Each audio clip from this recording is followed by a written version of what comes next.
Hi guys, this is Simon with Trade and Perform Coaching, doing the trade review for, let's see, I believe it is Monday evening, and we are on the 18th. Wow, a little bit slow tonight, a little bit tired. So, hold on one second here. There we go. Okay, I see that we're recording well and that hopefully the voice is picking up well. This is a new mic for me, so I'm hoping that the mic is good. Anyways, um, today, what were we looking with when we came in for the day? So it's been a little bit difficult to determine what to expect, right? We've gone from a series of open drives higher and open drives lower to Thursday and Friday having very little rotation and very tight, narrow ranges, right? And the tight, narrow ranges tend to frustrate day traders a lot, and it's a place where a lot of mistakes can be made. So one of the things that we try to do early on in the room is to determine, well, what's the size of the rotation early in within the first hour can kind of give us a leg up on determining what to expect through the course of the day. In this particular case, if you look, we only had a 4 point range throughout almost the entire first hour. We had a 4 point range. So what do we know immediately? The rotations were going to be shallow. That tells you as a trader, slow down, follow your trade plan, don't expect a lot. If you're if you know you can't trade that environment very well, what's the easiest thing to do at that point? Turn off your trading monitor and step away from the computer, because otherwise the day can become very, very difficult. So we had a couple of clues besides the 4 point rotations this morning.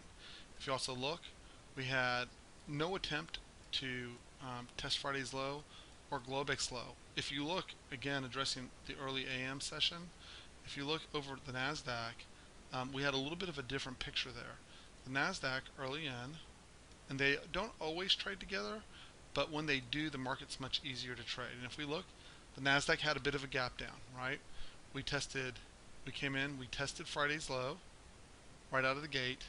We responded, we closed the gap, but then once we closed the gap, we did not make a move back towards Friday low.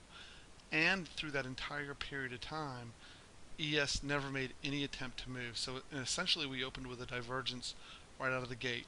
NQ was weaker, ES was stronger, NQ played catch up, and then it actually took the lead to the upside early in the day when we broke out above Globex high. You can see here that we rejected right underneath Globex high, broke out above, quick backside test, and then we drove all day long.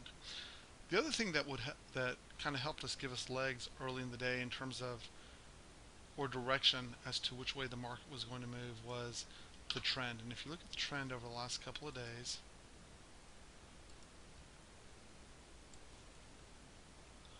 the I apologize for the interruption.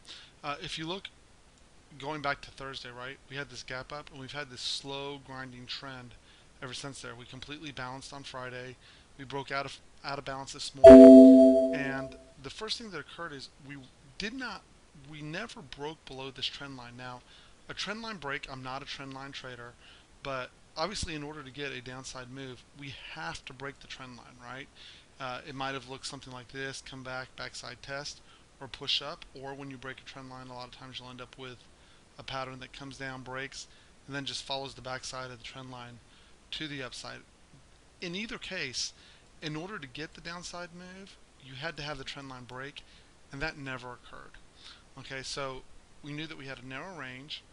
We knew that we were unable to get a test of Friday's low or Globex low, and we knew that we had NQ tested Friday's low. ES did not follow it down, and when it gained strength, ES followed it to the upside, right? So the next challenge for the day was that all these zones, meaning everything that was above here, and again, these zones are posted in the morning to, or actually in the evening to the members. We had zones going all the way up, but each and every one of these zones is simply a guesstimate on our behalf, an educated guess as to where we're going to have range extension exhaustion. And while the guesses are pretty good, I will often make audibles close to those zones or at those zones when I see large sellers step in, and I think we have the opportunity for a counter move. In this particular case, the only trade that I really pointed out in the room today was this 21.2350. We used the 2 point stop on the trade, and we used the timer. Once we exceeded 25 minutes in this trade, and we were unable to get any more than a 1 point rotation below the entry point. We didn't get stopped on the trade, but there was really no profit to be made. I simply I simply pointed out that it was probably best to close the trade out. We had already given it more than enough time to achieve the profit goal, and so we were able to take risk without having to worry about. We were able to take risk at the appropriate place, right? We gave it time to give us a potential profit and a potential move to the downside, and then once time had exceeded uh, the what we had pre-allotted for our risk management, just come in and cover the trade and move on to the next day. The last thing that I want to mention is when you know that it's slow and grindy like this, fighting this all day long can just wear you down. You got to remember we're managing 3 bank accounts. We're managing our emotional bank account, psychological bank account, and then our physical trading account itself, right? So for me, the best thing to do was to stop and stand aside. I did come back and take a look in the last hour, but the last hour is always fraught with peril. Why is the last hour fraught with peril? Well, you can see, first of all, the zone was placed pretty well. We came within a tick of the top of the zone for 21.29, considering we never traded there. The zone was placed very well. However, in the last hour, you're dealing with the majority of algos get fired at that time of day. You It's difficult to tell whether the shorts are the ones that are in the difficult position, or if the longs are the ones in the difficult positions. And then, last but not least, you yourself are put in a psychological position of knowing that you only have a couple of minutes to make the trade, 20 to 30 minutes, unless you want to carry it right to the end of the day, right? To make the trade work, and it certainly puts you under a lot of pressure. The more pressure you're under, the more likely you are to make a trade that you wouldn't otherwise want to make. So again, not a very exciting day. Uh, Really no entry to the long side. That would have occurred somewhere between Globex low, Friday's low, or this 2111 to 2110 area, of which we got neither. Right, but by the same token, we were able to get a clear entry into the trade, into the short side, to give the short side a chance to work out, and the time rule certainly took care of us so that we didn't lose any money. Anyways, looking forward to tomorrow. What's the first thing that I would have on my radar besides publishing the zones? I've already posted the zones to the members.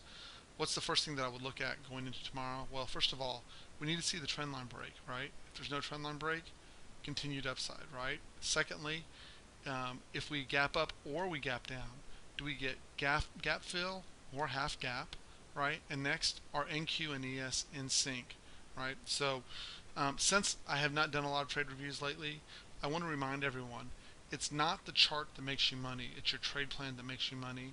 And also, having a long-term security of knowing that the trades you're taking actually have a high odds of working, and or not taking money out of your pocket.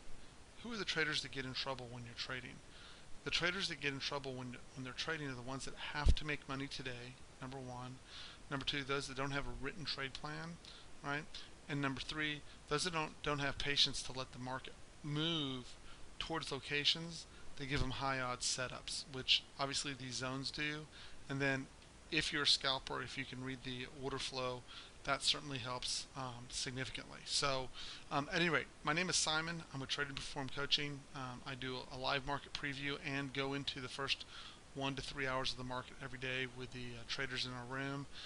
Anyone is welcome to ask for a free trial into the room. You can email me at tradeandperform@gmail.com. And well, coaching is actually booked up right now, but generally speaking, I do keep a handful of traders that I coach one-on-one.